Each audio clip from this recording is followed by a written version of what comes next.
Muchas gracias, querido Abel, por la invitación. Mi saludo a todos los colegas que me acompañan en la mesa y además al público que nos está viendo y escuchando.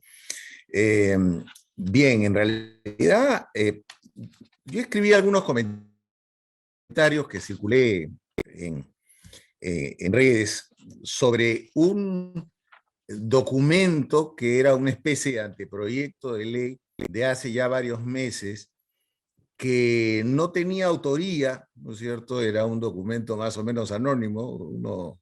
Escribí porque, digamos, de buena fuente uno sabía que ese documento había salido de alguna oficina del Poder Ejecutivo, pero en realidad formalmente no había salido de ninguna oficina del Poder Ejecutivo.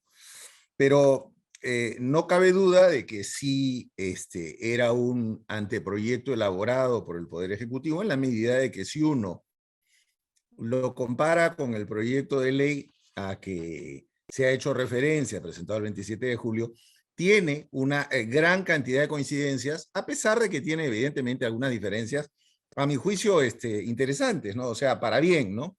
Pero en lo central, digamos, creo que no aporta nada, ¿no? Me parece que efectivamente existe una voluntad, sin duda manifiesta, de parte de algunas autoridades, de eliminar el arbitraje en contratación pública. Eso es claro, ¿no? O sea, cómo se presente esto, de qué manera se ponga el proyecto, las normas, etcétera. Esa es una cuestión, yo diría, circunstancial. Lo fundamental es la voluntad de eliminar el arbitraje en contratación pública porque se considera que es un medio que no es idóneo, que no favorece al Estado, que el Estado seguramente ganaría si estas controversias se dilucidaran en el Poder Judicial, y una serie de otras cosas que además, muchas de ellas constituyen elementos prejuiciosos en torno al tema.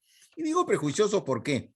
Porque el proyecto de ley 2736, cuando trata acerca de, digamos, de la realidad y menciona una serie de casos y estadísticas, etcétera, y me he tomado el trabajo de ver esto con cuidado, se refiere a 34 casos concretos.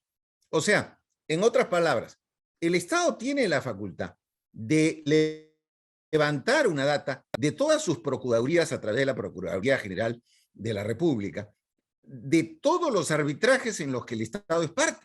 Es decir, tranquilamente el Estado podría, invirtiendo un poco más de tiempo y recursos seguramente, levantar una data sobre todos estos problemas que el Estado está poniendo sobre la mesa y decir, bueno, mira, de estos 3.000 casos que hemos analizado por el equipo que ha elaborado este estudio, las estadísticas son las siguientes. Si me pones 3.000 casos y me dices en los 3.000 casos, esto va así, esto va así, el porcentaje es este, 50%, 70, 20, 2, lo que sea, no tengo nada que decir, porque esa sería información levantada con una estadística real.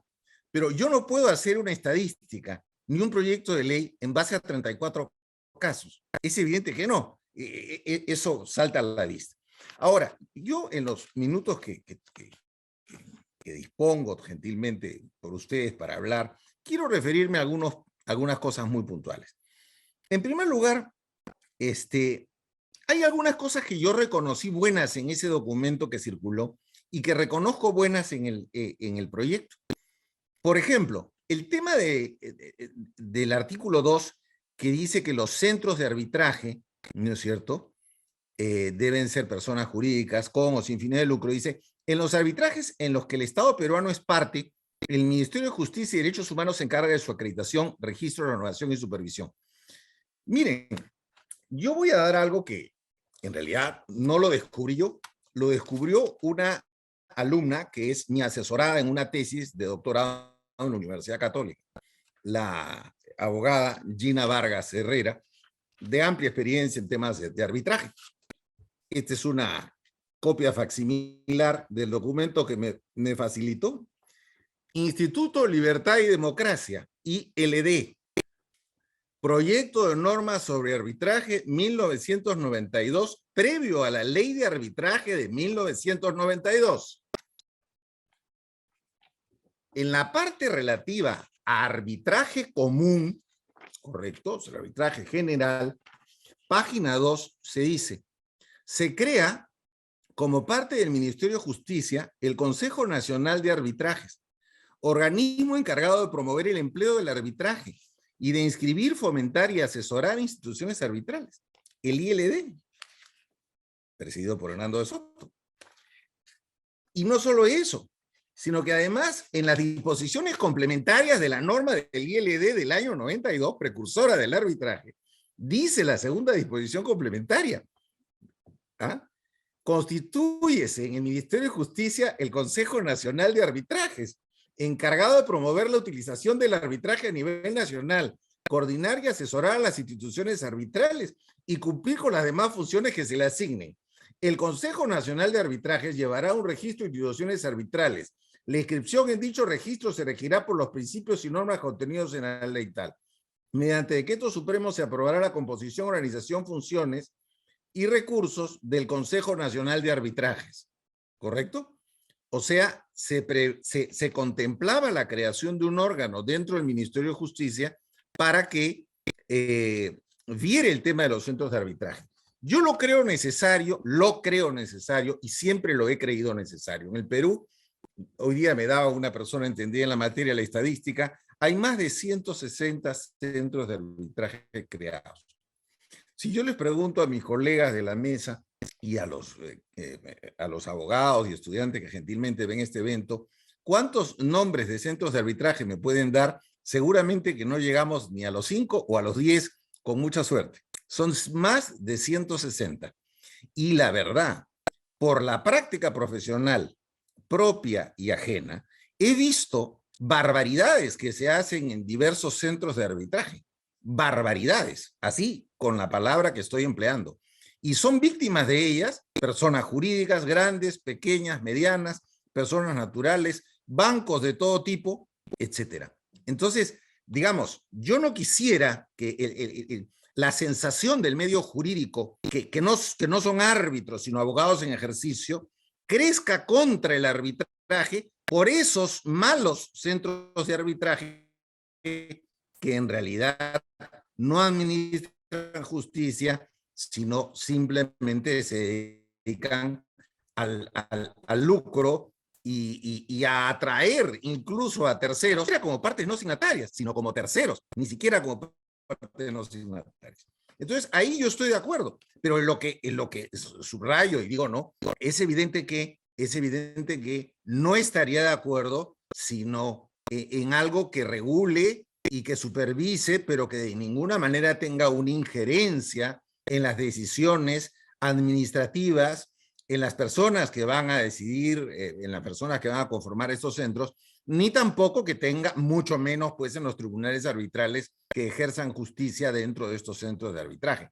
Pero sí se requiere de alguna regulación. Y estoy hablando, como les digo, de un proyecto de 1992.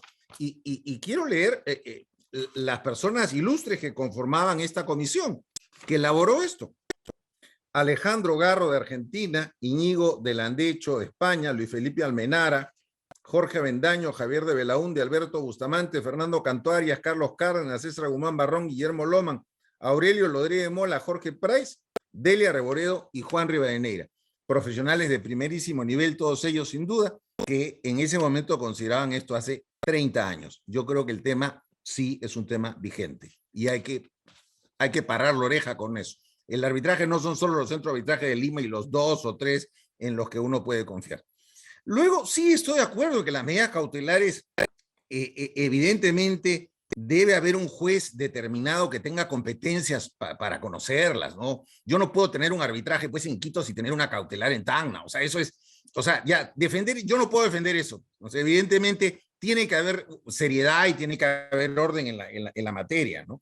El proyecto ha corregido el tema de la cuantía de la cautela. Dice, si la cautelar, en el artículo 2, si la cautelar es menor, o el artículo 8, perdón, a la garantía de fiel cumplimiento, el monto de la contracautela será equivalente al monto protegido por la medida cautelar. Bueno, ahí se corrige porque en el proyecto original se exigía el mismo monto de la contracautela. que no necesariamente tenía que ser el monto de aquello que se estaba solicitando en el arbitraje, ¿no? Y eso lo corrige, pero no lo corrige del todo, ¿no? Porque en la exposición de motivos pareciera decir que se mantiene como antes, pero el razonamiento es como que se mantiene, pero al final es como que no se mantiene. Digamos, un poco que se ha chancado el texto un poco mal. Sigue manteniéndose pues el desequilibrio. Una norma legal seria en un país serio, bueno, no sé, no lo es. El Perú, bueno, no, ya. Nuestro país, todos quisiéramos que fuera un país serio, pero en muchos aspectos no lo es, ¿no es cierto? No se puede legislar y decir, cuando se trate controversia sea contra el Estado peruano, presentada la solicitud cautelar, la autoridad judicial, o sea, perdóname, la cautelar, entonces, cuando sea solicitada contra el Estado peruano, sí se tiene que correr traslado al Estado peruano, ¿no es cierto? Eso es desbalancear la cancha. Yo siempre he dicho, la cancha tiene que estar pareja. De lo contrario, sin reglas parejas no hay justicia en ninguna parte del mundo. Eso crea un desequilibrio. Evidentemente, creo yo, el tema del abandono favorece también, creo yo, al Estado de una manera muy clara. O sea, digamos, ¿cuál es la razón de poner eso? Creo yo que es favorecer al Estado.